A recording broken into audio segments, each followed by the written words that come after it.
Good afternoon. I'm Eric Blank, the chair of the commission. This is a public comment hearing and Public Service Company's distribution system plan. Before we go on the record, we're going to start off with a short summary of the filing by our communications director. So I'll hand it off to you, Ms. Megan Castle. Thank you. The Public Service Company of Colorado, or Xcel Energy, initiated this proceeding December 16th, 2024, by filing an application for the 2025 to 2029 Distribution System Plan. On January 31st, 2025, Public Service also filed an application for its aggregator virtual power plant program. The Commission determined that it would be most efficient to consolidate these applications because of the similarity and overlap issues. The consolidated proceeding was assigned the PUC proceeding number 24A-0547E. This proceeding is separate from the 2024 Just Transition Solicitation, or JTS, which was assigned proceeding number 24A-0442E. At a high level, that separate JTS proceeding is focused on setting the competitive bidding process for how Xcel Energy will generate or purchase the power it needs to supply its customers. This proceeding is focused on the local infrastructure needed to deliver that power to customers. These proceedings are on different timelines and will result in separate decisions by the commissioners in due course. In the JTS, the Commission will be holding what is potentially the final deliberation discussion at tomorrow's weekly meeting. Anyone who has comments specific to the JTS can file written comments in that proceeding. In this proceeding, Public Service seeks approval of its Distribution System Plan, or DSP, filed pursuant to Senate Bill 24-218 and 24-207. This is Public Service's second DSP, the first which covered 2022 to 2024, and was approved in proceeding number 22A-0189E. Overall, the company requests, as updated on rebuttal, approximately $3 billion in total distribution-related capital spending in the 2026 to 2028 timeframe to be recovered through a new bill rider called the Grid Modernization Adjustment Clause. Related to the virtual power plant portions of this proceeding, the company requests approval to implement a virtual power plant program, including a tariff for performance-based compensation for qualified VPPs, and proposes to spend about $78.5 million to acquire 25 megawatts of capacity per year for a period of 5 years. A virtual power plant is defined in statute as a commission-approved program that achieves the collective management of dispatchable demand or distributed energy resources connecting to the utility distribution grid. The parties to the consolidated proceeding include 5 governmental entities and agencies, 4 groups representing large customers or customers themselves, several environmental groups and coalitions, and a few entities active in this alternative development space. Many parties filed answer testimony in late June, as well as rebuttal and cross-answer testimony in late July. On August 15th, the Commission received 3 agreements settling certain issues for its consideration. The first is an unopposed set agreement settling all issues related to non-wire alternative activities proposed in the DSP. NWAs are alternatives to traditional distribution system investment. The second is a settlement agreement resolving most of the VPP-related issues, joined by the company, staff, Boulder, Western Resource Advocates, Advanced Energy United, Associations for Clean Energy, Colorado Renewable Energy Society, Solar United Neighbors, and Tesla. The third is a stipulation related to the proposed GMAC rider. It's joined by the company Boulder Eastern Metro Area Business Coalition, Associations for Clean Energy, SWEEP, NRDC, and Advanced Energy United. The settlements and stipulations will be considered by the Commission at the same time the Commission deliberates on the overall application in this proceeding. The Commission will hold an evidentiary hearing, which began yesterday and is scheduled to be completed by September 5th of this year. After that, the Commission will take up the matter for decision, and a written decision will likely be issued by November 2025. Thank you. Thank you, Ms. Castle. We're now on the record. It's 4:35 on August 26, 2025. This is public comment hearing and proceeding numbers 24A-0547E and 25A-0061E. In this case, the Commission is considering the consolidated proceeding of Public Service Company of Colorado application for its 2025 to 29 distribution system plan and grid modernization clause, and its application for approval of its aggregator VPP program and tariff. I'm Eric Blank, the chair of the commission. Can my colleagues introduce themselves for the record? Good afternoon, Commissioner Megan Gilman. Good afternoon, Commissioner Tom Plant. Thanks to both of you. The public comment hearing is being webcast on the internet and will always be live, including during any breaks. Before we begin taking statements, I would like to briefly explain how a public comment hearing works. There's a court reporter who is listening to this proceeding remotely. She is going to take down what you say for the record. This comment hearing is formal, like a court proceeding, and we ask that the audience be respectful of the speakers that comment today. In our role as commissioners at this stage of the process, council has asked us to avoid answering questions or responding to statements. We are here to listen and learn and to make sure your comments are reflected in the record.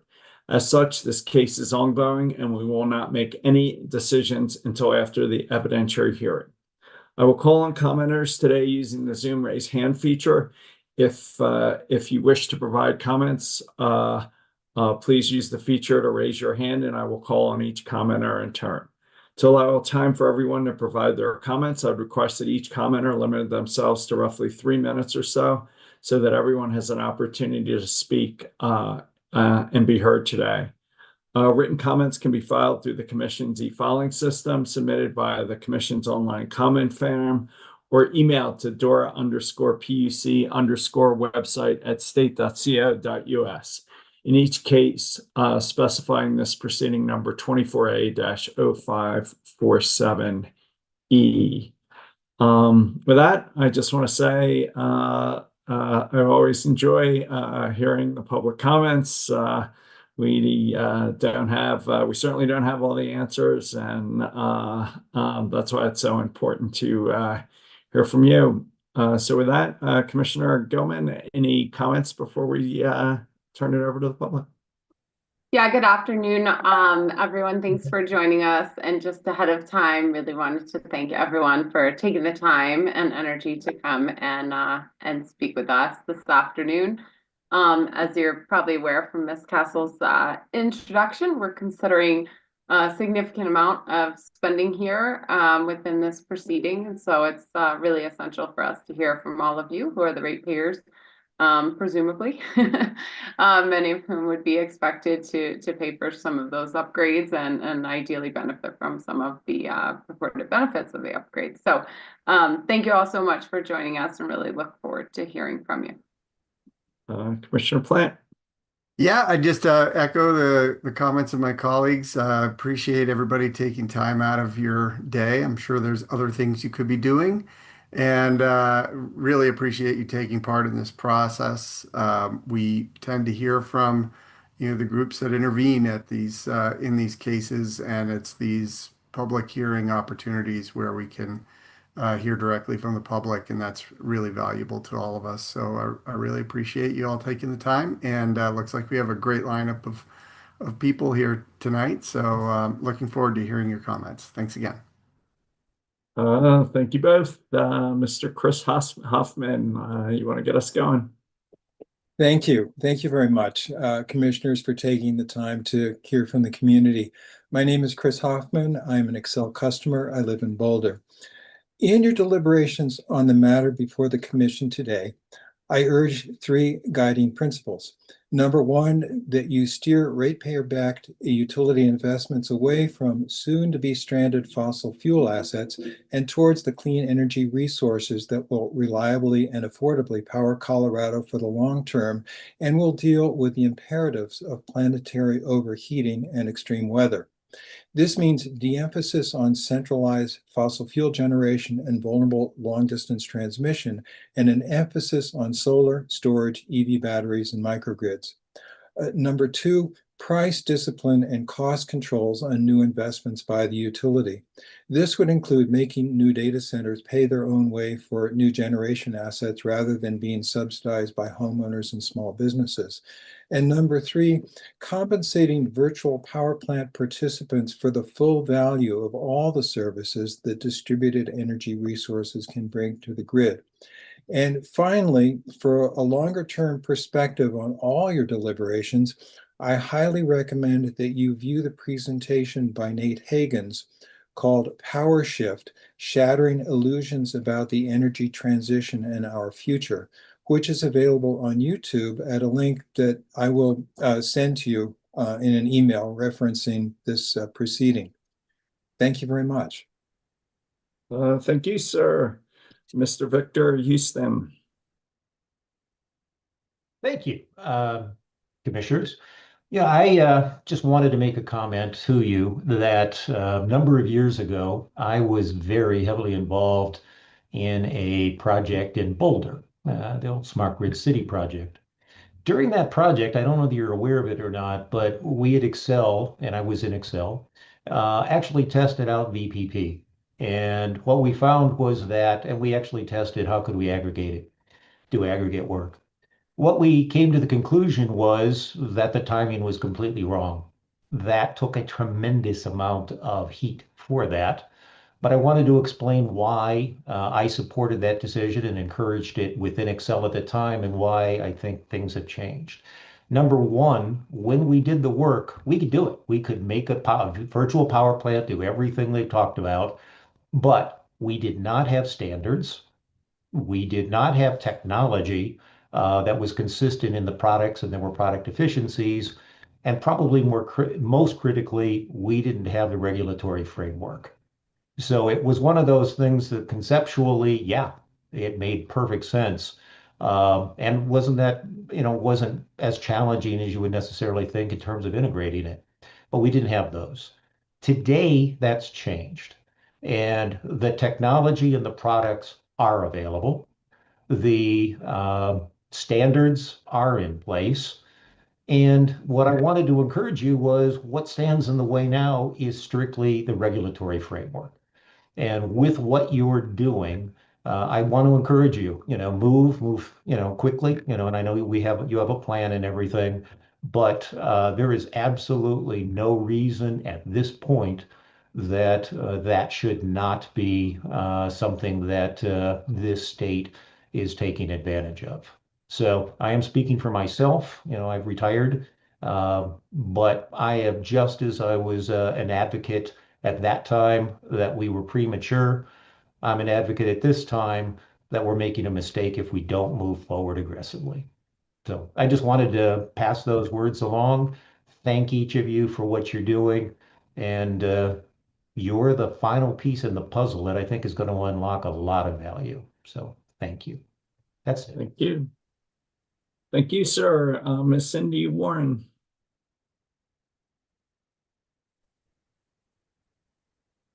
Hello, commissioners. Thank you for this opportunity. My name is Cindy Warren. I'm a retired pathologist living in Boulder and have developed a strong interest in the upcoming coal ash remediation situation at Excel's Valmont Station. As you may know, there's a landfill at Valmont Station containing 1.8 million tons of coal ash. This is causing groundwater contamination, and the contaminated water is moving off-site. Given that coal ash contains a number of harmful substances, including particulate matter, multiple heavy metals, and radioactive elements, I believe Excel should address the coal ash remediation in a manner that minimizes the impact of the cleanup on the health of Boulder residents and wildlife. I'm concerned that the remediation plan, which involves excavating, transporting, and processing the coal ash, will result in the airborne dissemination of coal ash throughout our community. This is particularly significant in that the remediation is estimated to take 10 to 12 years to complete. Importantly, adequate air quality monitoring could likely be performed for approximately $300,000 per year. However, to date, Xcel has given no indication that they are willing to undertake air quality monitoring unless it is required by the regulators. As to this proceeding on Xcel's distribution system plan, I read in media reports that if Xcel's proposal is accepted, it could cost approximately $5 billion and raise residential bills by over 9% by 2029. I also note that Xcel had $782 million in profits in Colorado in 2024. It seems like a very high level of profit. While I recognize the need to upgrade Xcel's distribution system, I would like to ask the commissioners to hold a very tight rein on Xcel's expenditures and ensure that any expenditures that you approve are very carefully monitored to ensure that they will be done strategically and cost effectively. There are many needs on Xcel's system, including cleaning up the coal ash that has been left behind at their coal-fired power plants. Just as a household has to watch their expenditures carefully, I ask that you ensure that any expenditures made by Xcel as a part of this proceeding are done very carefully to ensure that our money is being spent wisely, especially in light of the many needs facing Xcel and its customers. Thank you for your time and the opportunity to comment. Thank you. Ms. Hannah Miller. Good afternoon, Chair and Commissioners. Thank you for the opportunity to provide comments on PSCO's consolidated applications and the proposed settlements. My name is Hannah Miller. I'm the Sustainability Manager for the City of Louisville. I'm here today to share our support for the Aggregator Virtual Power Plant Program, non-wires alternatives, and targeted demand areas settlement agreements and the Grid Modernization Adjustment Clause stipulation. We believe the settlements and stipulation are essential to meet the state's and local government's climate, resilience, and housing goals, and that they are beneficial to customers. Two challenges threaten our beautiful state of Colorado: housing accessibility and the climate crisis. The Marshall Fire inextricably linked our community to the former. For better or for worse, Louisville is known nationwide as an example of the growing threat of climate disasters communities, even ones far from the wildland-urban interface. However, Louisville's engagement on local climate action started well before the Marshall Fire. Since 2016, Louisville has had a council-adopted sustainability action plan. We have climate action goals that are dependent on resilient and robust electric grid that allows for a maximum deployment of distributed energy resources, beneficial electrification of buildings and transportation, and would benefit from virtual power plants. Our climate action goals are aligned with the most recent climate science and are as follows. We will reduce community-wide greenhouse gas emissions 60% by 2030 from our 2016 baseline and achieve carbon neutrality by 2050. This goal is all-encompassing, including reducing municipal emissions as well as working collaboratively to grow adoption of renewable energy sources. Many local governments have similar goals and are actively working to achieve them through energy and building code adoption and through transportation electrification programs. However, without corresponding investments in the distribution systems, our work will hit a frustrating pinch point.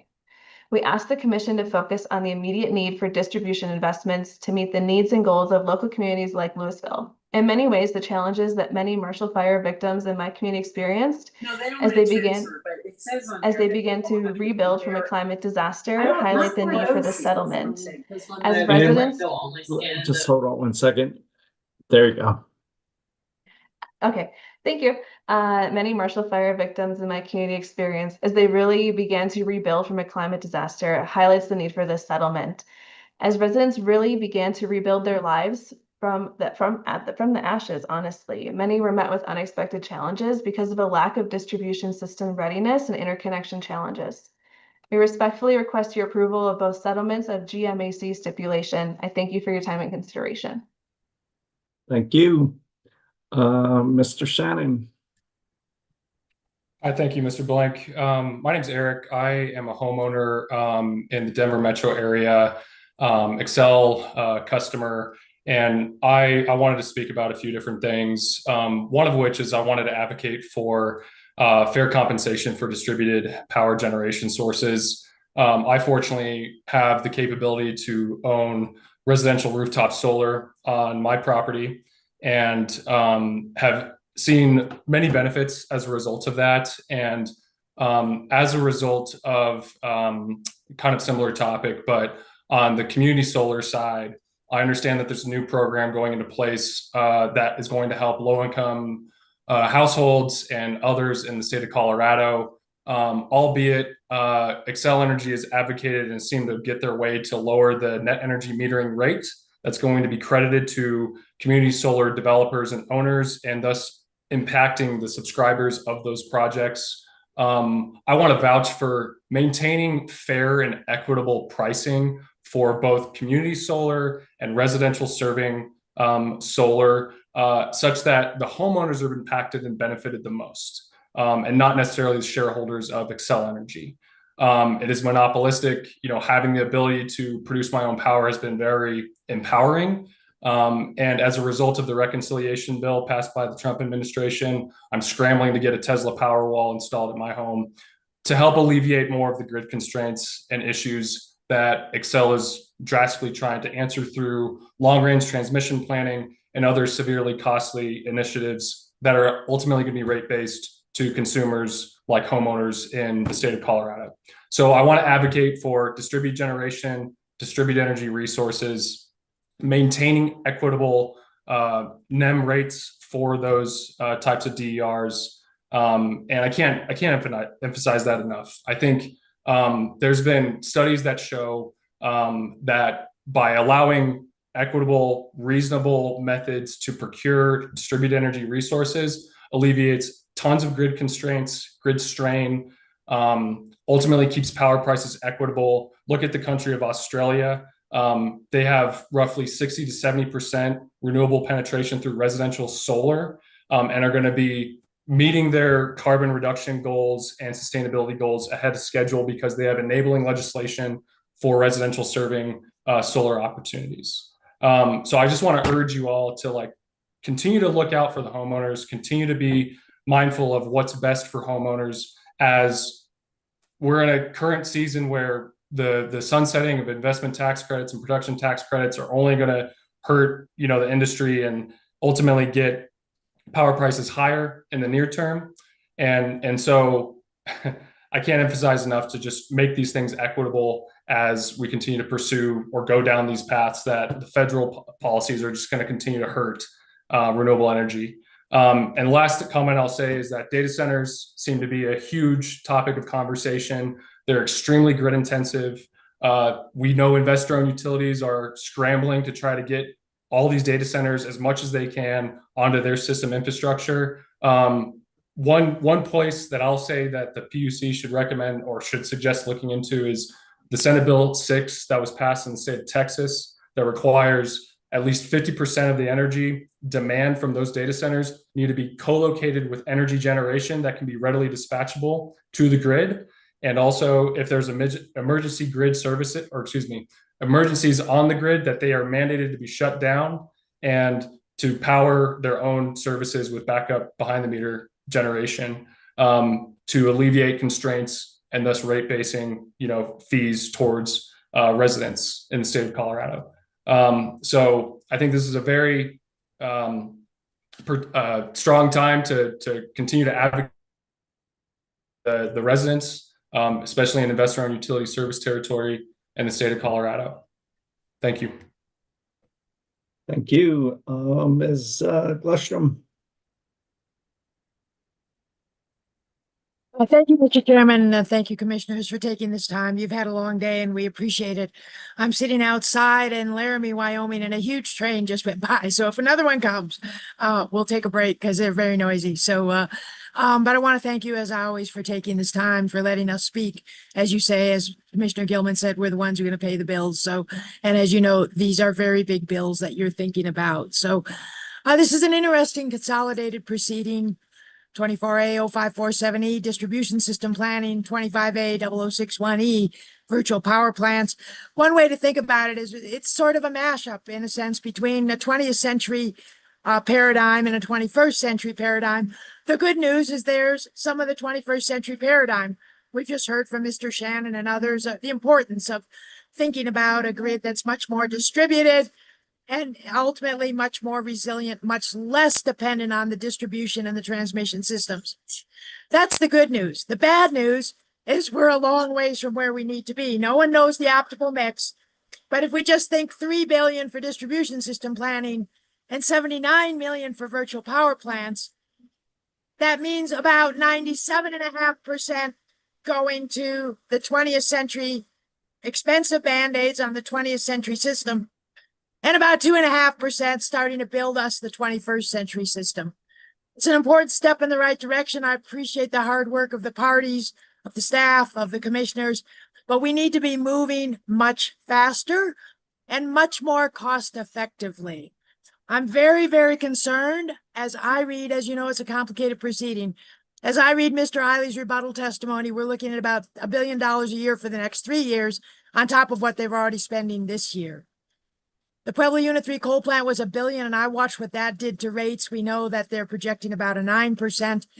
Mr. Eiley says, well, I'm not an attorney, so I can't really tell you how about the legal interpretation. Then he tries to make it clear that Mr. Hagelin's testimony from the PUC staff is all wrong, and he casts aspersions all over Mr. Hagelin. I would like you to think about a way to make sure that the language in the statute that refers to strategically and affordably, or maybe it's affordably and strategically, that the money is spent that way. There's no reason to believe, I've been involved with a lot of legislation, there's no reason to believe the legislators wanted to give XL basically a blank check with no caps.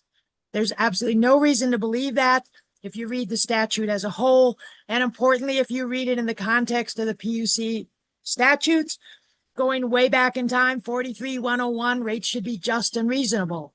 43-102, the commission has the authority to do all things necessary to make sure they regulate utilities. I know that 3 of you are concerned. I am begging of you to hold a very tight control on this money, because most of the 3 billion that will go into distribution system is likely to end up in down poles and tangled wires as climate change comes. As you may have woken up this morning to the humongous dust storm that hit Phoenix yesterday and just tangled their system up. They've got it largely fixed now, but we're only just begun. This is 2025, 2035, 45, 55 are all going to be so much worse. We can't imagine what it's going to look like.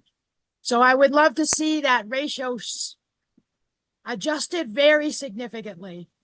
And I'd also like to see the the GMAC stipulation drives me sort of up a wall, and it particularly makes me aggravated that my city signed on.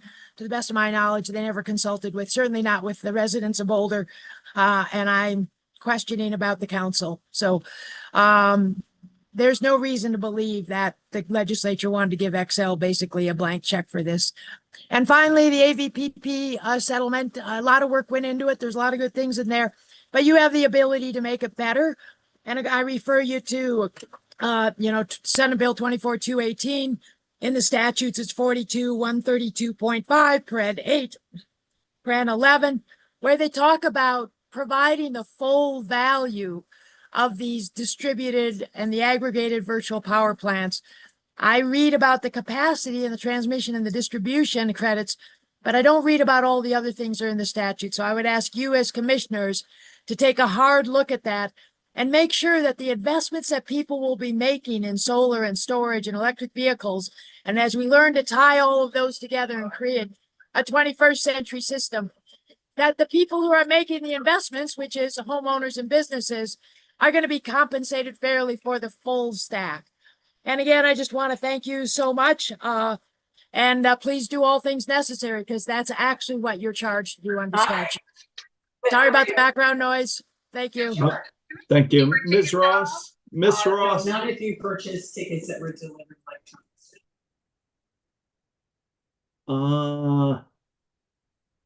Mr. Miller, are you looking to speak? I am. You're next on my list. Go ahead, sir. Great. Thank you, Mr. Chairman and Commissioners. My name is Scott Miller. I'm an XL customer from Boulder County. I have rooftop solar, but the financials don't quite work out for battery yet. I'm fairly new to the electric utility sector and especially to these PUC proceedings. I do have 30 years of legal and business experience, but I'm now 100% focused on energy systems, focused on the state of Colorado, which I'm finding very complex. A few months ago, I read XL's VPP proposal, and I was not inspired. I don't see why any business or cooperative would participate. There doesn't seem to be any profits, and there doesn't seem to be much data transparency, compensation, or a desire for speed and innovation. I did read the PUC Virtual Power Plant Research Report by Nick Foss, and I was inspired and agree we should encourage the deployment of distributed energy resources to reduce costs, increase reliability, and accelerate the transition to carbon-free energy. Based on personal experience with Xcel and business experience with big tech platforms, I don't trust Xcel to fully own and control both the electricity platform, which is the transmission and distribution lines, the meters, the direct relationships with the customers, and the distributed assets. Full stack control, at least in the tech business, mostly results in limited innovation, high prices, and poor customer experience, which I think was well expressed in one of the PUC reports about Xcel. If Xcel thoughtfully opens its monopoly platform to competition, it could spur innovation and a path to more reliable, affordable, and customer-friendly electricity.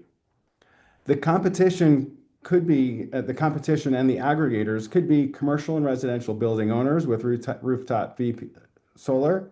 It could be VPP aggregators, or it could even be community-sponsored nonprofit cooperatives which manage these networks of distributed assets for the purpose of maximizing community value rather than maximizing profits to Wall Street.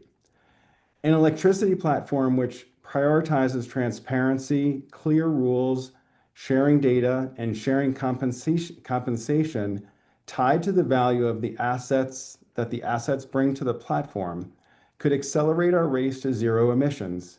It could increase reliability, and it could materially reduce the cost of upgrading our electric delivery systems for all ratepayers, not just the ratepayers with solar on their roofs.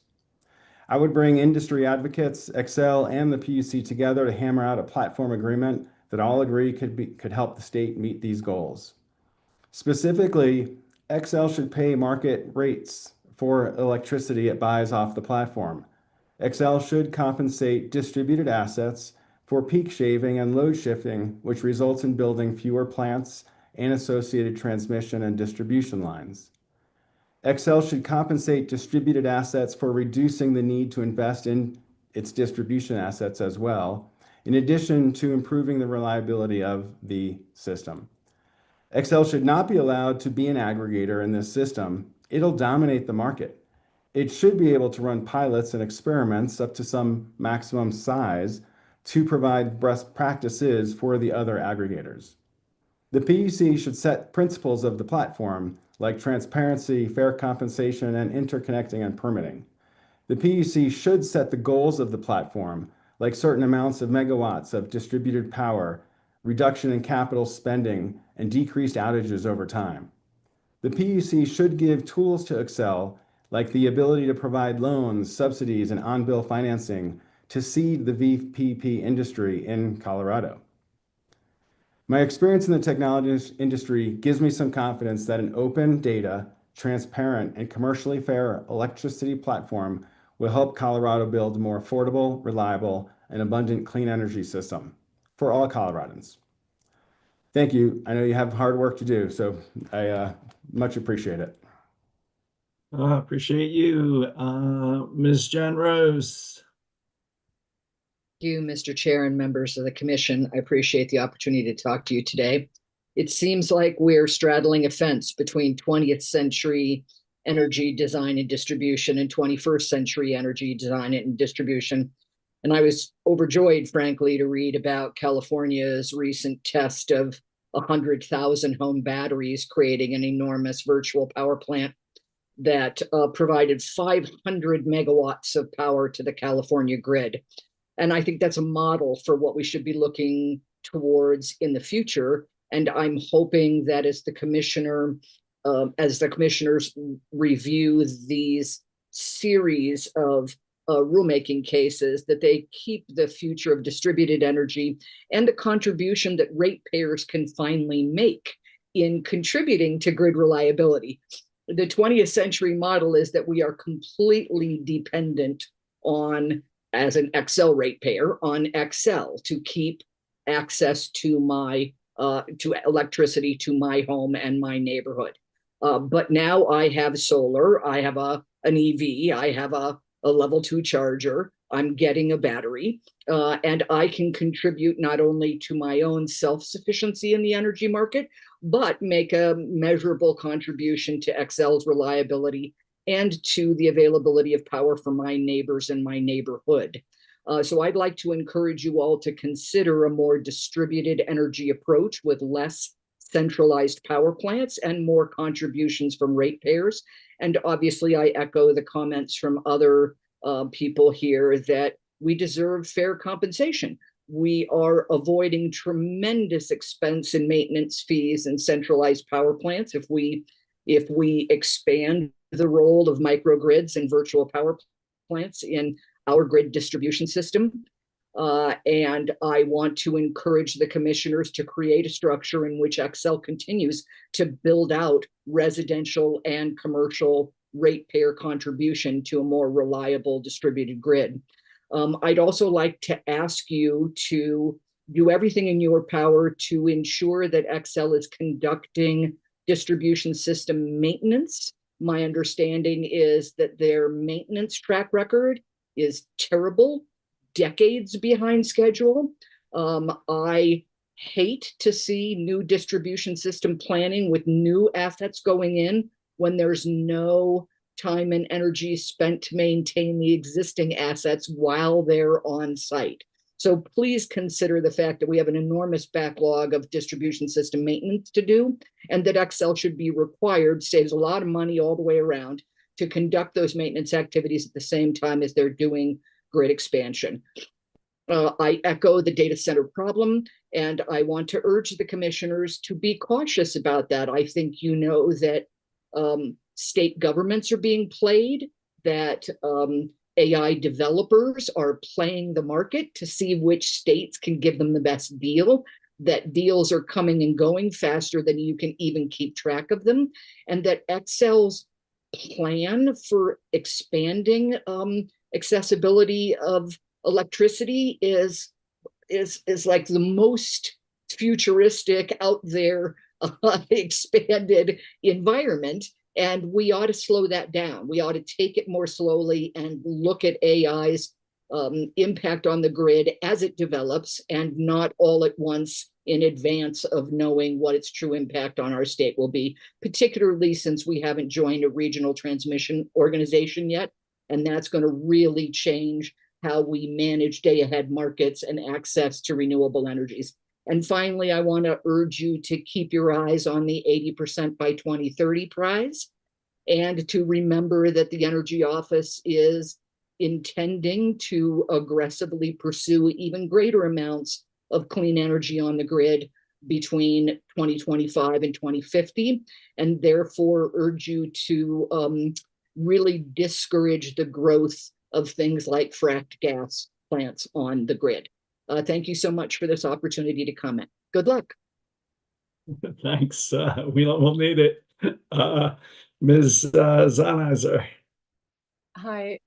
I also would like to echo what people have been saying. So many good points. And one thing before I get into what I had planned to say is I appreciate Mr. Shannon's points about what Texas is doing with AI, where that they will take there have been some articles in Utility Dive about how they will take them off line when the power is limited. And so hopefully you'll be able to look into that.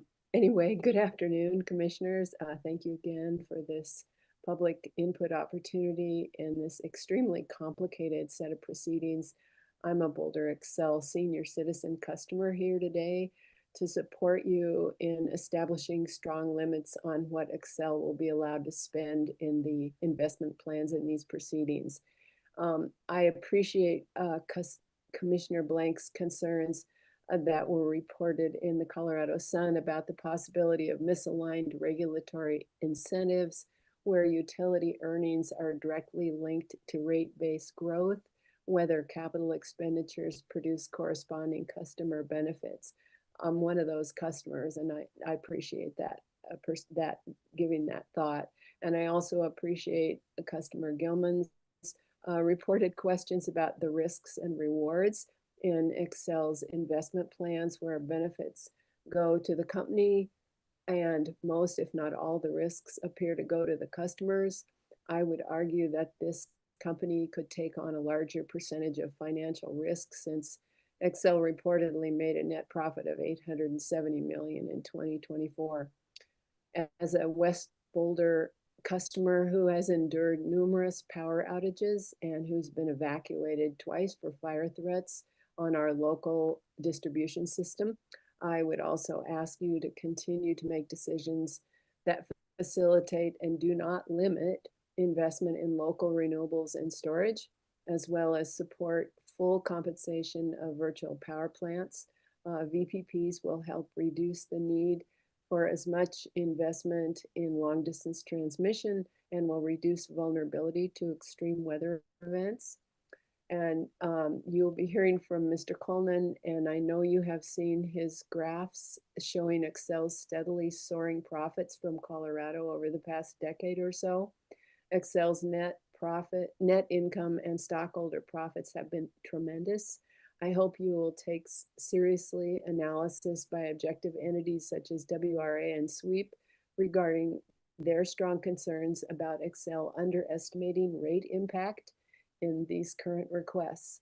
And finally, I hope you'll be inspired by another state in Excel territory, Minnesota, which by law requires that doubt over the reasonableness of Excel's rates must be resolved in ratepayers' favor. So that's what I have to say, and I appreciate you. I think you're a fabulous commission, and thank you for your hard work. Thank you, Mr. Bridger Tomlin. Good afternoon, Chair and Commissioners. My name is Bridger Tomlin. I'm the Sustainability Administrator for the City of Westminster.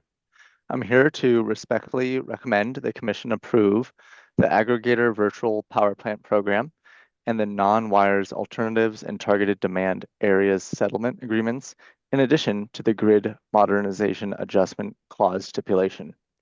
These settlements and the GMAC stipulation are not only beneficial to Excel customers, but further the states and local governments like Westminster's sustainability, resilience, and housing goals. Westminster has been a leader in addressing Colorado's housing crisis and promoting sustainability through thoughtful, smart growth policies. In 2013, Westminster adopted a comprehensive plan that contemplated focus areas of density. This upzoning focused on strategic parts of the city that were adjacent to transit and mixed uses. The council wanted to maximize the public value of the new rail stop for RTD's B-Line commuter rail. The city invested in a multitude of public improvements, including flood mitigation, the creation of an expansive nature playground, and the support for an adjacent affordable housing project. The city contemplated upzoning the site and worked to incent private development interest in multifamily housing on site. In 2017, the Westminster City Council adopted our Westminster Station Area Specific Plan that explicitly called for density near Westminster Station, a stop for the B-Line commuter rail. Westminster understood and continues to believe in the social and environmental benefits of both mixed-use development and transit-oriented development. After years of belief in the potential for our site, we found a developer who shared the city's vision and brought in an all-electric multifamily project forward. This project furthered our sustainability and housing goals. To our surprise, late in the process, we were informed by Excel that they did not have the capacity to serve the site and would require years of delay and increased project costs. This was in 2023, 6 years after our specific plan was adopted and a decade after our comprehensive plan was adopted. Excel was consulted in both planning processes. Frustratingly, this led to the project not being completed. This past Monday night, City Council approved the repurchase of the land from this developer as they had to walk away from the project after spending over $1 million in design. The opportunity cost for our community and the region are hard to calculate. This project had the potential to further so many of Westminster's strategic and state goals. The development of other parcels in the area are also impacted and may face the same delay due to Excel's inability to provide power. Simply put, The lack of electrical capacity has put a de facto moratorium on the city's ability to develop in this strategic area, as the distribution system simply can't meet our long-planned development goals. We know that both the state and other local governments also have ambitious housing, electrification, and distributed generation goals. Unfortunately, we also know our experience in Westminster is not unique. Over the past years, many Excel-served communities have experienced significant capacity to serve issues, leading to project delays and millions of dollars in additional costs. As a community, we work hard to ensure our residents have access to an accessible and high quality of life. We understand and appreciate any skepticism on the part of the Commission regarding the long-term model demand for distribution in Excel's forecast. That said, we ask to keep focus on the immediate and near-term need for these investments. Communities right now are facing capacity challenges to serve projects that both meet our housing and climate goals. Finally, I would like to take a moment to voice support for the AVPP settlement. Westminster takes great pride in our commitment to sustainability. In 2018, the city began designing our first sustainability plan. We approach sustainability as creating an economically strong, socially vibrant, and environmentally healthy community for current and future generations. As part of our sustainability plan, we have set renewable and energy efficiency targets, including a target of 100% renewable electricity by 2040. In our work to reach these targets, we've developed community resources to increase the amount of solar energy generated and stored in our community. This includes our solar cooperative program called Solar Switch and Switch Together, which provide financial resources for distributed generation and storage investments and EV charging.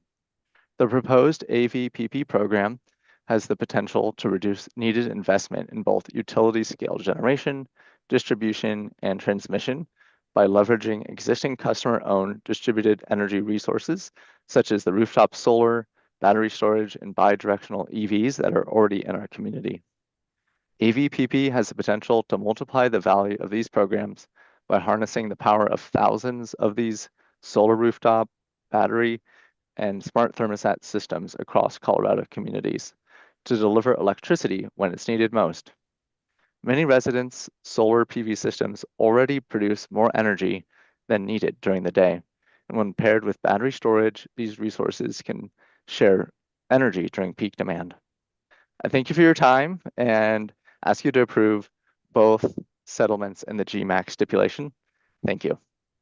Mr. Tomlin, before you sign off, I would appreciate everyone sending in written comments, but would you make sure you work with our counsel, Ms. Dundas, who I think is on the phone, to get the interconnect and energization problem details in front of us that you experienced? Sure. Yes. Thank you. If you could do that, that'd be great. Okay. Ms. Leithwood. Thank you. Hello, Chair and Commissioners, and thanks for the opportunity to comment today. I'm Heidi Leithwood, Climate Policy Analyst with 350 Colorado. I submitted a written public comment on behalf of our group earlier today, including comments on both portions of the merged docket, and I won't repeat those comments.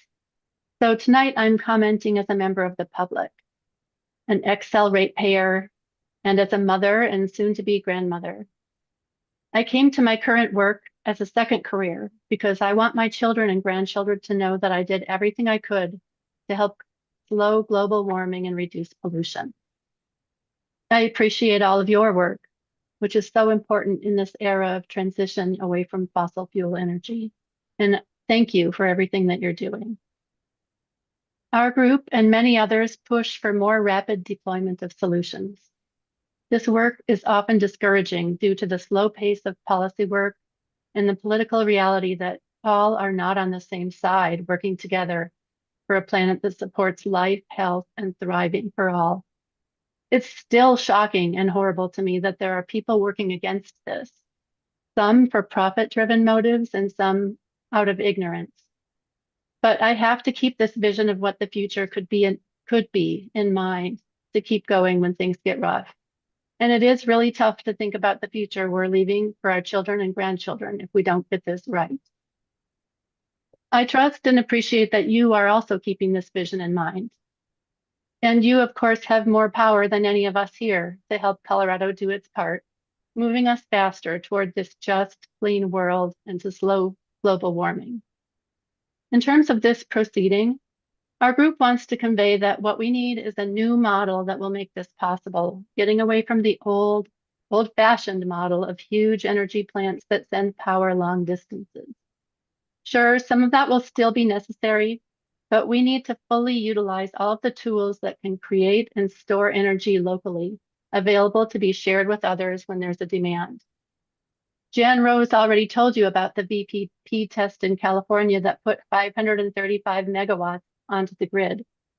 It's also been projected that programs like this in California will save hundreds of millions of dollars.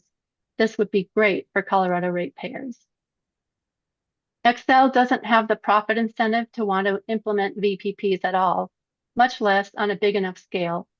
They must be directed to. Their profit motive is directly contradictory to what we need, which is to build less stuff and use less energy. Please ensure that distributed energy resources can be fully utilized, that they're fully counted for the value that they add, and that participants in VPPs are fully compensated, creating strong enough incentives to add more and more distributed energy resources to the grid over time.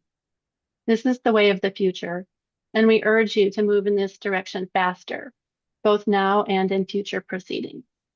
Thank you. Thank you. Ms. Anita Seitz.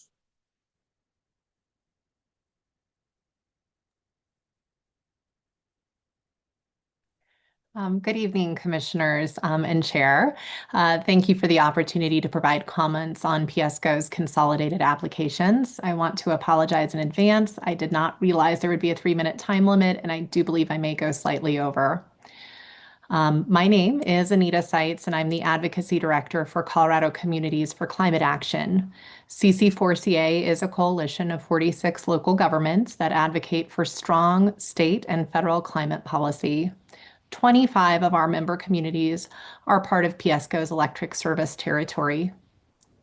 As local governments, CC4CA's members have a unique experience with the threats and challenges that climate change poses at the local level. The effects of poor air quality and climate change are felt most immediately and intensely at the local level, and local governments bear the cost of protecting and supporting their residents. CC4CA members often have climate goals that are more rigorous than state or federal climate goals, but we recognize that local governments cannot meet these goals without effective state and federal policy.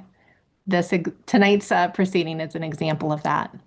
CC4CA works to promote actions that reduce greenhouse gas pollution and ensure an equitable and affordable transition to a clean energy economy. I am here today to share our coalition's support for the settlement agreement for the aggregator virtual power plant program, the non-wires alternative and targeted demand areas, and the grid modernization adjustment clause stipulation. We believe the settlements in the stipulation are essential to meet the state's and local governments' climate resilience and housing goals, and that they are beneficial to ratepayers. Over the past few years, CC4CA has heard from many of our Xcel-served members and allied local governments that they've experienced significant capacity to serve and interconnection challenges. This leads to project delays and increased costs, often in the millions of dollars, for developments that are desired and necessary in their community. Unfortunately, as you just heard from Westminster, those projects frequently fall apart after running into this constraint. Additionally, individual residents are also experiencing delays and shocking unexpected expenses as they electrify or try to connect their solar panels to the grid. You have just heard earlier tonight Louisville's account of the Marshall fire victims who faced delays after and extra expenses while they were rebuilding. Similarly, affordable housing projects in Denver were delayed for years, incurring substantial costs at the developer's expense. And that was all due to Xcel's need to upgrade their distribution system. These examples highlight what we believe is a systemic issue where Xcel's distribution system is not adequately aligned with the state's housing and electrification goals. We understand, and I want to be clear about this, that there is an important benefit from a ratepayer perspective to avoid speculative and unnecessary investments that can burden ratepayers. However, right now, Xcel's distribution system is unprepared for the current and anticipated growth in electricity demand. And I am not referencing data centers here, but the demand from the state and local government's housing and climate objectives. A few years ago, we highlighted these concerns during our participation in the PUC's investigatory docket on this issue. Additionally, CC4CA supported the successful passage of both Senate Bill 24A-0218 and Senate Bill 24A-0207, which aimed to align Xcel's investments with both local and state goals. Since that time, additional legislation has passed and rulemakings have occurred that will necessarily lead to an increase in electricity demand and a distribution system ready to provide it. Local governments are responding to both the demand for housing and to need to comply with recent state legislation, which requires increased density in transit-oriented communities. And so we're likely to see changes with comprehensive plans that will lead to an increase in demand. Colorado has shown itself to be a climate leader and has passed legislation and rules that will drive electricity demand further. This includes building performance standards, industrial decarbonization regulations, transportation electrification, and we can anticipate a significant increase in demand from these climate forward actions. I want to again be clear, we do appreciate skepticism and scrutiny of Xcel's long-term forecast by the Commission and feel it's understandable, particularly in the shadow of the JTS ERP. However, we ask the Commission to focus on the immediate and near-term needs of the distribution system. Local governments are today facing a distribution system that often directly hinders their ability to meet local housing and climate goals, and from their residents and from allowing their residents to participate in the clean energy transition. We support the AVPP program as contemplated in the settlement agreement.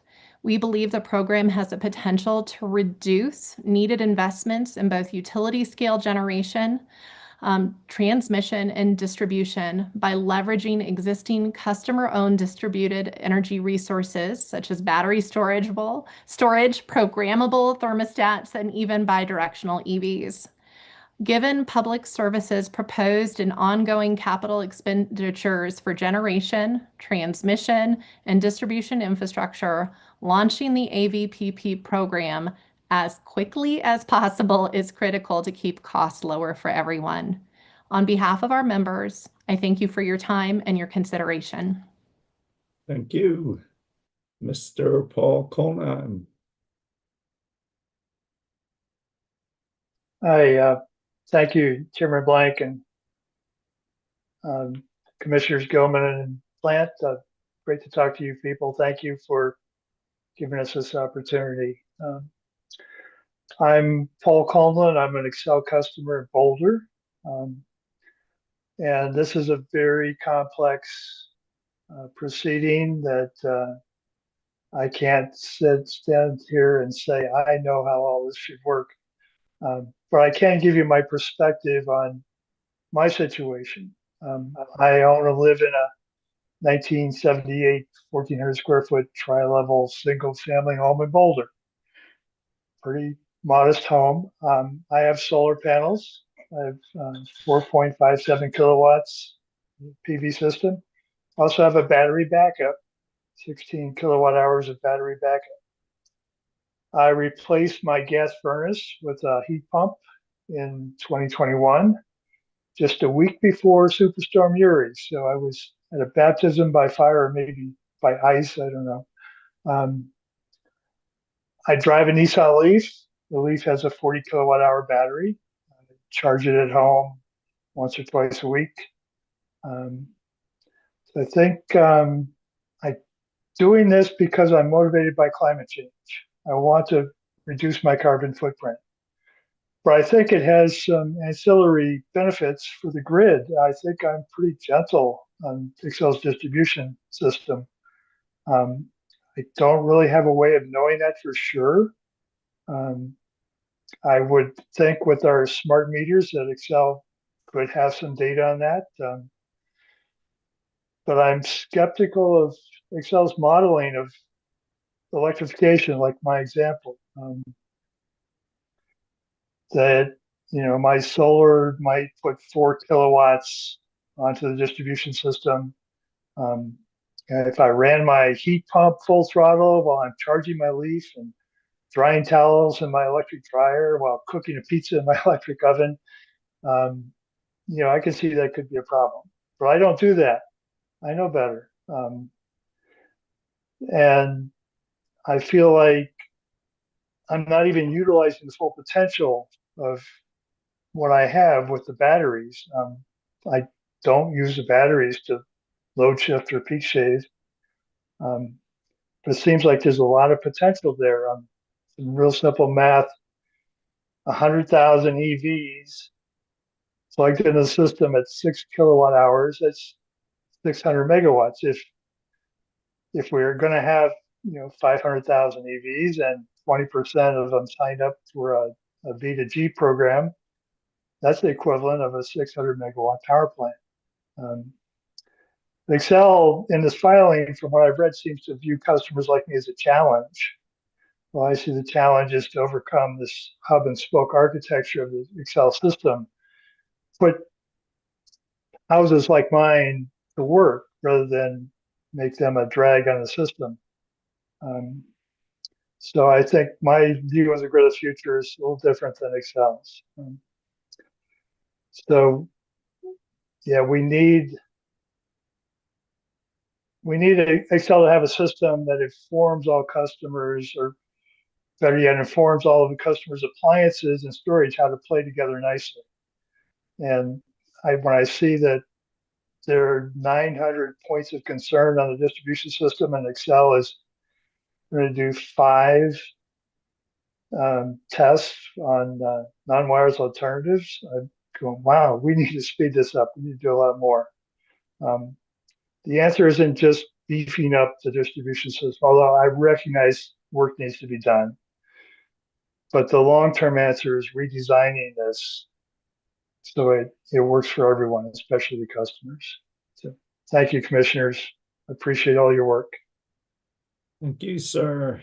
Mr. Paul Busquet. Good late afternoon, everyone, and thank you, commissioners and chairman, for this opportunity to speak. I speak as a Boulder resident, long-term Boulder resident, and also a senior citizen, and also a volunteer director of Go Electric Colorado, which is a nonprofit dedicated to accelerating beneficial electrification of our residential housing. I am wildly excited about the prospect of Colorado adopting a virtual power plant and distributed energy network. And I'm really excited if we can apply the vision of being, again, a leader in what is going to be the future, which is going to be microgrids. At least that's my belief. And I also feel that it is critical that we do this carefully, consciously, to drive a couple of things. One is adoption of electric vehicles, adoption of electrification, and adoption of renewables. A lot has already taken place. We're at that inflection point where doing this right will really drive more of it. So I echo many of the speakers who have gone before me in being incredibly supportive of the AVVP planning and execution in a way that is going to compensate and again drive adoption by being yet another form of incentive for people to take a look at this new clean energy future. My wife and I put solar on our house approximately 1 year ago. I'm excitedly watching our first full year of solar generation, and it is balancing also the simultaneous installation of heat pumps at our house, so that these became our clean energy IRA.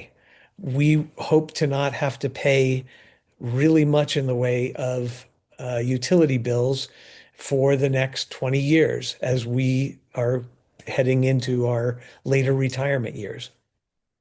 I would like to see young people and senior people all over the state be able to have access to these renewables and these electrification adoptions. And I think that VPP is yet one more great way to help incentivize folks. So rather than take a long time, I'm just going to say I am in full support of us taking a leadership role in designing a fantastic program, getting Xcel on board. And I believe it is also a great way to build the resilience of our grid, and I think a national security issue. Seeing the way other countries that have been in conflict have used energy as a weapon, I think that there's a long way to go. And I think the faster we get there, the more resilient and the more secure we are in our day-to-day energy ability to energize our homes and our vehicles, and also for our national grid. So thank you for your time. I appreciate the technical challenges ahead, and I support us becoming another leader in clean energy adoption. Thank you so much. And I just want to thank you. For the first time in 4.5 years, somebody said they were wildly excited about PUC issues. So here's to you. Thank you, sir. Mr. Tom Corlett. Yes, hello, Commissioner Blank and commissioners. Thank you for this opportunity to comment on the subject of distributed and flexible energy sources. I'm not an Xcel ratepayer, but I'm calling from Pueblo, and I've been a recipient of some of the Xcel generation residual here in Pueblo. And I would just like to simply say that I'm advocating certainly for the distributed resources like solar and storage, possibly electrical vehicle batteries. I'm not sure whether that's appropriate or not, but I hear various things about it. Rather than on centralized fossil fuel generation that have expensive transmission and distribution systems that are vulnerable to extreme weather conditions and have accompany the climate crisis. I had a much longer prepared document, but I want to thank everyone that has contributed to this testimony. I've been at this around 45 years and have been an advocate for renewable energy for a long time, and I'm extremely disturbed about what's happening to our renewable energy future with the current government. That having been said, I think it's very, very important to think very strongly about flexible resources that can be utilized especially in a quasi rural area where we have long distances to go, and it's going to be in the future, I think, extremely hard to get everywhere with the transmission we may need. As I said, I'm not an Xcel ratepayer, but a resident of Pueblo, and we have other issues here. I think the clean air for us during this crisis is to get this done as quickly as possible, but also it's very important that we have guardrails on spending. We also don't want to see Northern Colorado pay for the kind of things that might be necessary with the future generating systems. But on the other hand, as long as it creates quality of life for everyone, I think that's the most important thing. I'll leave it there and thank everyone for the comments they've made so far. Thank you very much. Thank you. Ms. Fieldman. Good afternoon, Chairman Blank and commissioners, and thank you for listening to us. Really appreciate the opportunity to speak. I'm speaking as a private citizen, extremely worried about climate change. There's not a day in the last 30 years I haven't thought about it. Either breathing smoke or sweating through heat waves or watching species disappear. I just recently moved back to Colorado after I spent my career in California, and I've been absolutely shocked at the number of creatures that I don't see anymore. And clearly climate change is implicated in those disappearances. I read about tipping points and I'm really scared. So moving toward a zero carbon future is very, very important to me. And therefore, I hope that you will support a distribution plan that favors distributed energy resources rather than large capital fossil fuel projects. We need a distribution plan that maximizes the use of existing renewable and battery resources and encourages more installations of those resources. Fair compensation is very important to facilitate those installations. And I will say that personally, I'm in the process of taking out a frighteningly large loan to have a heat pump installed so that I can electrify my house. And I'm anxious to get solar, but in the absence of federal support for those installations, which is going away, of course, at the end of the year, compensation for any excess energy that I might produce with a solar system is extremely important to me, and it may make the difference about between whether I can install solar or not. A distribution plan that does these things, that is, that encourages renewable installations and batteries and compensates people fairly, can reduce both the expense and the pollution that would result from large new generation facilities such as peaker plants. I did a little reading about peaker plants. These are plants, almost always fossil fuel, that are installed to compensate for times of peak demand. They're almost always dirty, and they're almost always located in neighborhoods where people are poor or people of color. And so they're expensive, they're polluting, and they are very unfair. And the more that we can avoid that, the better off we will be. I hope that what remains top of mind for you as commissioners is not Xcel's desire for increased profits that come from building large new facilities, but rather what should be top of mind are grid stability, fair compensation for distributed energy producers, and maximizing use of the energy that they produce, which, as several other commenters have mentioned, is adequate many times to rescue the grid from times of peak demand. So I think a distributed energy system is really important. A distribution plan designed to do these things will benefit both producers of distributed energy resources and also consumers by limiting the need for large capital fossil fuel plant expenditures. So thank you very much for your consideration and for the work that you do. Thank you. Mr. Whitaker. Thank you, Chairman Blank, Commissioner Plant, and Commissioner Gilman. I'm Steve Whitaker, and I live in Boulder. As you consider this distribution system and virtual power plant plan offered by Public Service, I request that you please consider the following. Storage and generation located close to the load increases resiliency, which is increasingly important in the face of climate change. Virtual power plants are a cost-effective way to improve grid efficiency and reliability, but rules must be set to ensure that VPP participants are compensated for the full value of the services that are offered. And a few comments about profits.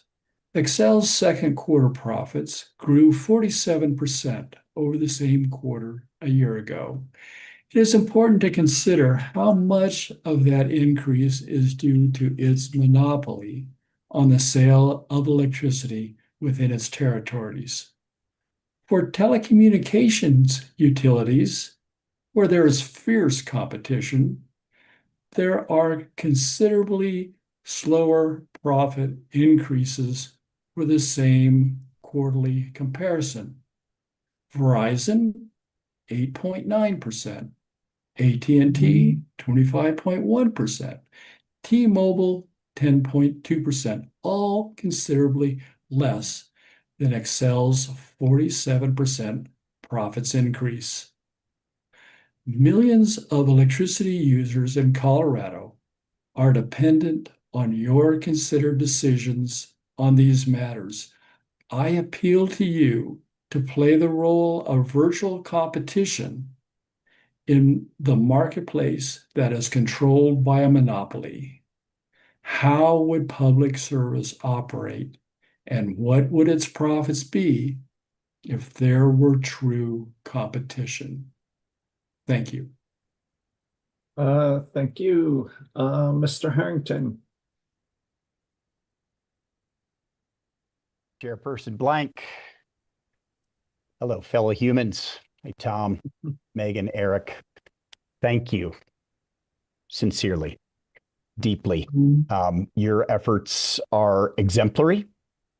Those of us that have been cross-examined on the stand there in hearing room A in the deep, dark, distant past understand how many countless hours you dedicate to this work. And although I haven't, I must admit, officially read 24A-0547E and 25A-0061E, I know that you and staff have, and so deep respect. I do, however, know a few things about my time in this broad industry, if you will. Net metered customer here at the Harrington household in Louisville since 2007.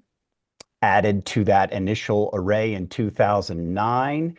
Have a ground source heat pump that we added to the array to help power, and now charge 2.5 electric vehicles. The half is because one of those has a token that I use for a lot of charging. Point ultimately is, and we've added an electric heat pump water heater since. So full electric household since 2007. You've heard me say this in the recent past since the Marshall Fire, but yes, our home survived the Marshall Fire. 29 of our friends and neighbors that we know personally did not, and a whole heck of a lot more didn't as well. And since then, we've had the utility shut off our power. We haven't integrated batteries yet. I was waiting to see if EV V to B would be viable, but the science is still out on the impact to those batteries. So now we're looking at potentially integrating stationary storage as well. So ultimately, that capability of this home to be resilient, to survive, I suppose, 4 days of that Xcel shutoff a year and a half ago already now. That mainly was because my darling wife was out of the country on a business trip. And so my son and I basically put on all of our clothes, even though it was April, it was still a little chilly, and did not open the refrigerator. And so our electric household was only adaptable and resilient in that time because we tightened our belts. These proceedings, this consolidated proceeding is super important for us and others like us that can afford to make those kinds of investments and sacrifices.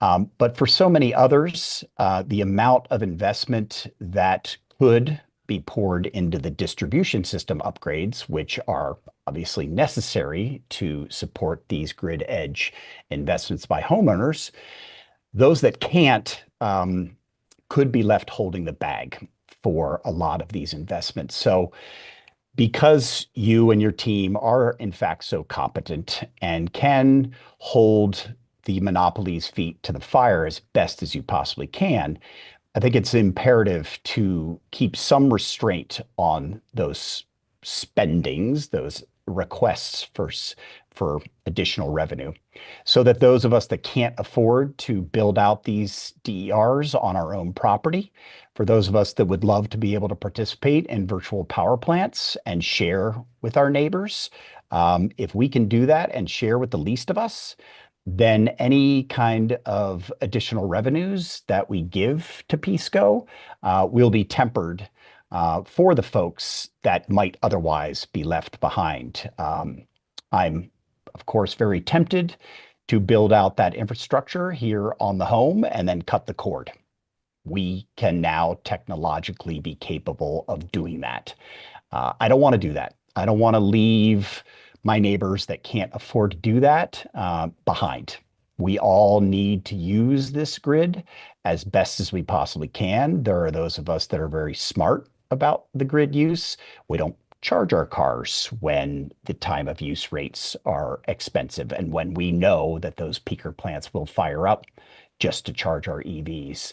So a lot of education, a lot of proselytizing, if you will, and evangelizing, capital EV evangelizing about all of these opportunities for those of us that can afford it. But then it does fall to you all to make certain that those investments are restrained to the degree that they must be, so that our ability to invest, the utility's ability to invest, does not impact the least of us. So thanks again. Really appreciate all of your work. Hello again, Tom. It's been a long time since you and I saw each other in 3 dimensions, and I look forward to that opportunity one time again soon. Thanks for your efforts. Thanks, staff. And thanks to all of us that are on this screen, giving you our time and input. Peace.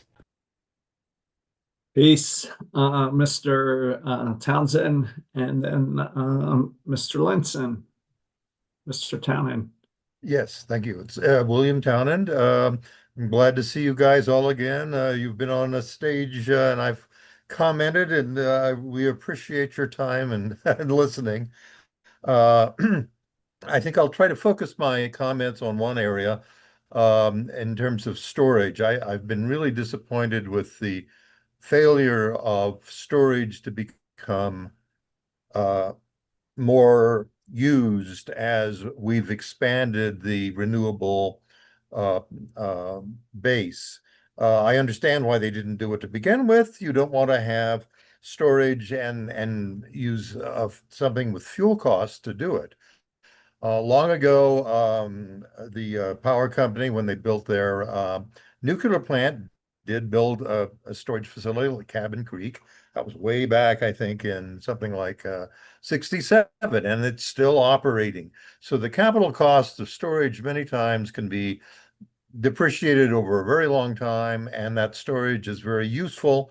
And in fact, I would say it's absolutely necessary for intermittent sources like solar and wind.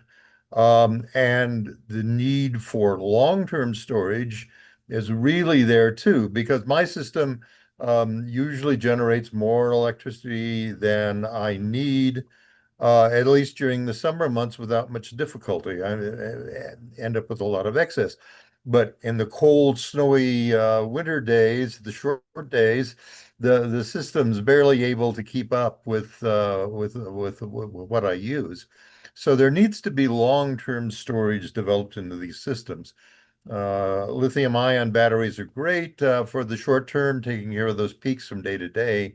But you should really be trying to insist when in the plan that the utilities companies have is getting that long-term storage as part of the whole system.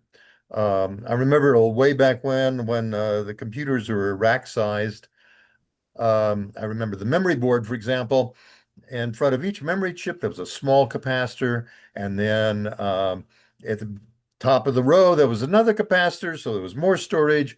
And as you come under the board, there was like an electrolytic capacitor. It was a bigger storage. Way down on the power supply, there was even a bigger storage. So multiple forms of storage at multiple locations is really an important thing to make sure that the companies are going to address. I'm not certain I saw that super well addressed in the plans, and so that's something I would really ask you to try to impress them with. I guess I'm just as a note, I guess I'm both an Excel customer and a Black Hills customer because I live both in Pueblo and part of my time in Aurora. So I have a little experience with both companies. They do things a little differently. But and I'm not sure what the best billing practices are, but I certainly think part of the problem that we're seeing trouble with rates is the fact that the utility companies have not built storage in yet and utilize that zero fuel cost energy effectively. Rather than go on, I'll leave it at that, and thank you for your efforts. Thank you. Mr. Linson, good to see you. Yes, good to see you as well, Mr. Blank. I want to start off by thanking the commissioners and the staff at the PUC for all your service. It's not an easy job. It's a tough one, particularly when you look at the challenges of ensuring enough infrastructure on a distribution system to meet growing load from expanding electrification. Or, for example, the equity issues surrounding net energy metering tariffs. There are no easy answers to a lot of the questions you're facing. And given the settlement agreements have been made on two of these proceedings, I guess, I fear that to a degree the cows have already out in the pasture.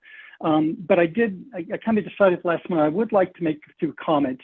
In particular, I really think that Scott Miller and Steve Whitaker's points on ensuring as much competition that regulators and policymakers can create in the VPPs, in the flexible aggregated DERs, is important, because as we've seen over the past 40 years in the history of restructuring of the electric power system, when regulators and policymakers get the rules right, the result is increased economic and increased efficiency in terms of the end result. And I believe that sincerely is possible within the flexible aggregated DER realm. And I think it's particularly important in Colorado that we start moving in that direction rather than have really a utility-heavy, utility-controlled VPP system, given the prospective joining of an RTO in the relatively near future, if that actually does go through.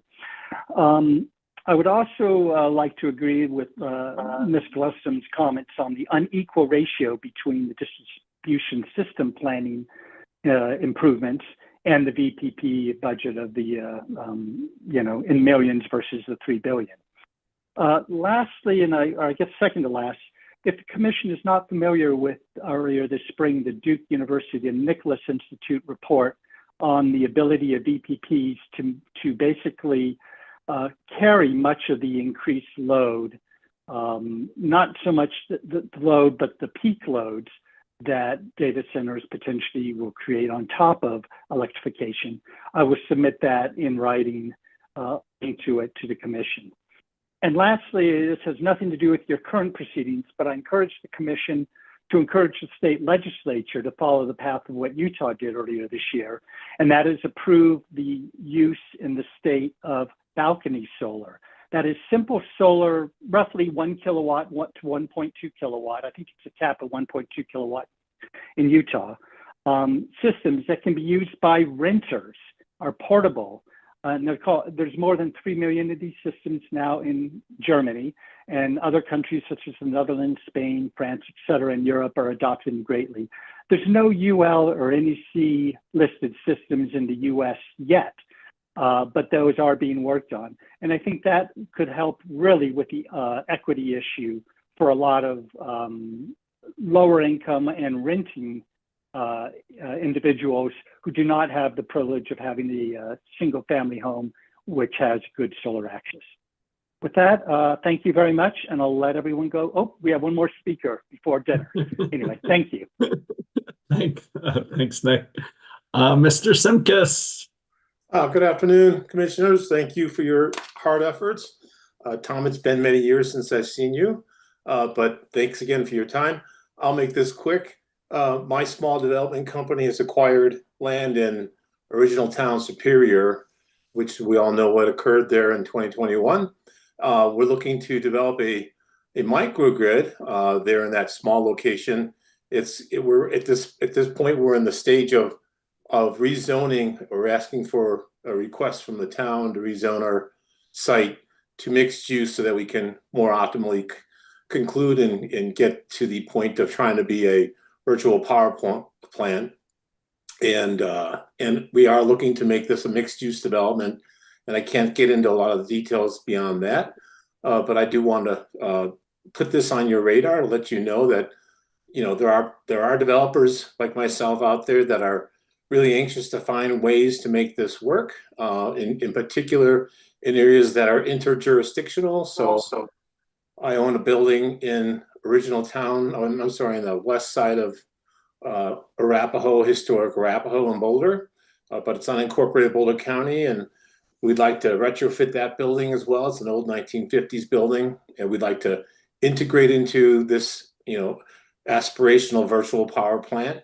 So that's 2 milestones that we're trying to accomplish, and we're looking to do this through collaboration with some of the local universities. So kind of want to just say hello to you all. I haven't met the other 2 commissioners, but hello, and I just want to let you know we're anxiously moving this forward and wanted to get on the PUC's radar. And I have met with Excel. Nicholas Cole and I met to talk about this, and they expressed support for helping us accomplish this in that little part of town, because we may need to relocate a transformer to allow for some of our utilities. Thank you. Thank you. Would anyone else like to speak? Ms. Pettigrew. I'd like to speak if possible. Sorry. Yeah, we'll go Ms. Pettigrew, and then we'll go to you, Ms. Christianer. Thank you. Okay, thank you. Hello, I'm Mary Pettigrew. I'm a self-employed homeowner from Boulder, an Excel customer with solar on my rooftop. As always, commissioners, really appreciate that you listen to the public's input. I'm not sure if I'm going to say I'll be I probably would be wildly enthusiastic. Given the backward direction the current administration is moving in terms of renewable energy and most everything else, it would be so inspiring if you push Excel to lead Colorado forward by increasing their reliance on clean opportunities like solar, storage, and electric vehicle batteries, instead of the centralized fossil fuel generation paired with expensive transmission and distribution systems that are going to be vulnerable to the extreme weather that is predicted in the future. Ultimately, I believe the system needs to change to incentivize Excel differently. They should be rewarded with because they make progress and are innovated, not for more expensive band-aids on their 20th century system. Until then, though, we rely on you to require strong cost controls and price discipline to avoid ever larger electric rates. Finally, please do compensate appropriately virtual power plant participants for the full value stack that distributed energy resources can bring to the grid, in accordance with state requirements that the compensation must reflect the full value of the virtual power plant services. Thank you so much. Thank you. Ms. Jenna Christiana. Thank you so much. No problem. I know my wonky name. My name is Carrie Christianer. I've been an independent advocate in working in similar issues in California as well as Colorado, was lucky enough to be included in the DSP working group, which was led by GridWorks when this all began. And I can even remember the day when me and another advocate took Alice Jackson out to lunch in Lower Downtown and tried to advocate for this exact policy. And so not only am I wildly enthusiastic about it, but it's really a dream come true.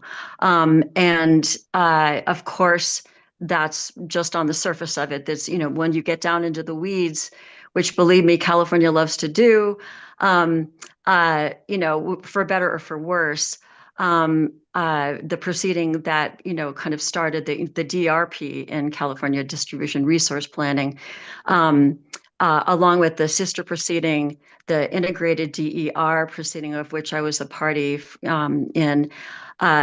Those started in 2013 and 2014. So that's 12 and 11 years ago. Hopefully we will make it much quicker of a transition. However, there are things in California that I think we could learn from, and including part of the DRP was the LNBA analysis, so local net benefit analysis. And that was an attempt to really dig down into those value stacks. And I agree with many, many people, and I'm not going to, just reiterate what they're saying, but it can get very wonky and, and very detail oriented. That said, there's so much opportunity, and we're seeing these great successes, including, the recent California developments, that, like, we got to make this happen. Let's make it happen. I won't keep going, but it's all going to be the devil's in the details, as many people have said.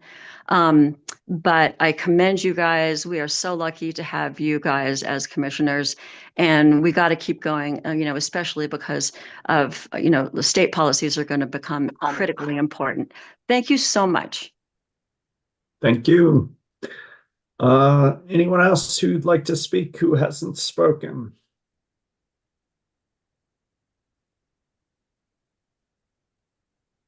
All right, let's take a 15-minute break till 6:20, and we'll come back at 6:20. Thanks all.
All right, it's 6:20 and we're back in the record on the Public Service Company of Colorado DSP and VPP plan. Is there anyone who hasn't spoken who would like to speak?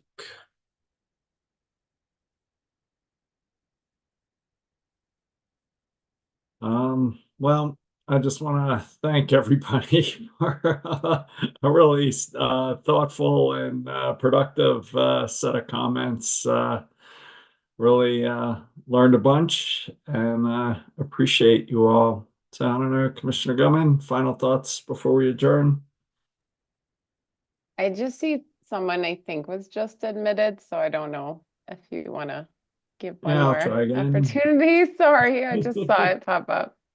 Would anybody like to speak who hasn't spoken? Please turn on your camera or raise your hand.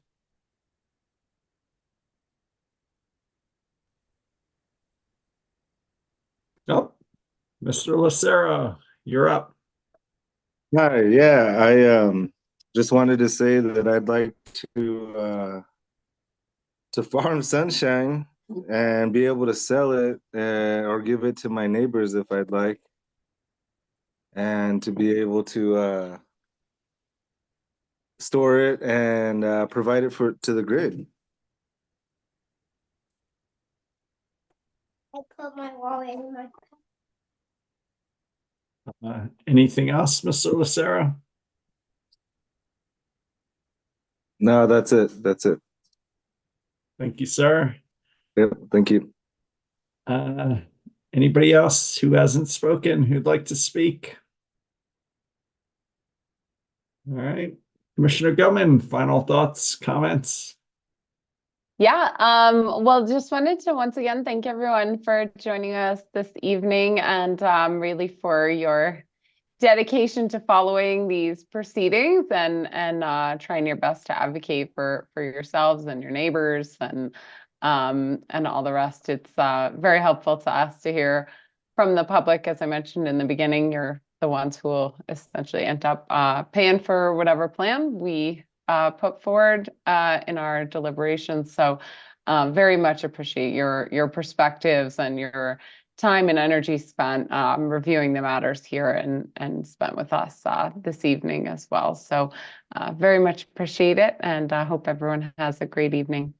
And just also wanted to thank our team of our legal assistants, attorneys, advisors. We've been going all day and all week and nonstop, and so have they, and they're all behind the camera. So very much appreciate each of them for supporting all the proceeding, including tonight's public comment hearing. Amen. I echo that heartfelt thanks. Commissioner Plant? Yeah, I would echo that as well, and just share the gratitude to you all for coming out and sharing your thoughts. We had some really, I thought, great comments tonight, and got to see some old friendly faces, and really appreciate everybody taking part in this process and sharing your perspectives with us. So really, thank you very much. Really appreciate it. Thanks to both of you. With that, the evidentiary hearing in this proceeding began yesterday and is expected to be completed by September 5th, 2025. After the hearings, the commissioners will deliberate on the case and issue a written decision later that fall.